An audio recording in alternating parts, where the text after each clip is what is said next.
White people have always been heavily addicted to drugs, and they have always blamed everyone else for it.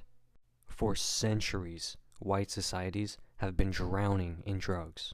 From opium dens in Victorian England to the cocaine-fueled Wall Street 1980s to the opioid crisis today.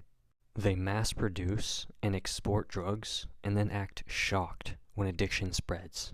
They flood their own communities with narcotics and then blame immigrants and minorities for it. They profit off of the drug trade and then punish black and brown people for participating in the market that they created. White people don't just use drugs. They don't just sell drugs. They invented modern drug capitalism and then pretended to be the victims. Long before street dealers and cartels, the largest drug pushers in history were white colonial empires. The British Empire made its fortune selling opium to China. The Dutch and Portuguese trafficked tobacco and cocoa from the Americas. The U.S. economy was built in part on alcohol sales to Native Americans, fueling addiction while justifying land seizures. The Opium Wars were the original white drug cartel. Britain spent decades smuggling opium into China, getting millions of Chinese people hooked on narcotics. When China tried to ban opium, Britain started 2 wars to force it back onto the market. The result? A massive addiction crisis which weakened China's entire society while white empires raked in drug profits. This was not a black market operation. This was government-backed narco-capitalism.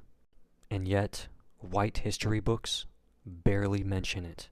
White people love their narcotics, but every time addiction spirals out of control, they find a way to blame immigrants and black people.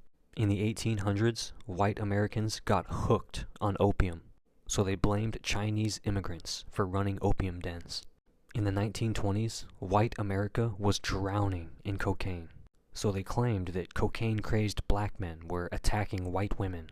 In the 1980s, white people partied on cocaine, but when black communities used crack, a cheaper version of the same drug, they got thrown into prison under mandatory sentencing laws. In the 2000s, white people overdosed on heroin and Oxycontin, so suddenly, addiction became a health crisis instead of a crime. Every time white society succumbs to addiction, media shifts the narrative. When white people use drugs, they're victims. When black people and brown people use drugs, they're criminals. White America has never had a war on drugs. It's always been a war on drug users who aren't white. White people love to act like drug trafficking is a problem caused by Mexico or Colombia, but the real drug lords wear suits, not cartel masks. The Sackler family, which owns Purdue Pharma, flooded America with Oxycontin, making billions while fueling the opioid crisis. Big Tobacco knowingly sold addictive cigarettes for decades, killing millions while lobbying against regulations. Pharmaceutical companies create and market amphetamines like Adderall, legally hooking entire generations on legal meth. Yet nobody is kicking their doors down or locking them up in cages. Because when white people run the drug trade, it's called business. White people don't just do drugs, they rebrand them to make them socially acceptable for their own use. Heroin is criminal, unless it's called pain management and prescribed in a suburban doctor's office. Cocaine is a ghetto drug until Wall Street executives and Hollywood celebrities normalize it.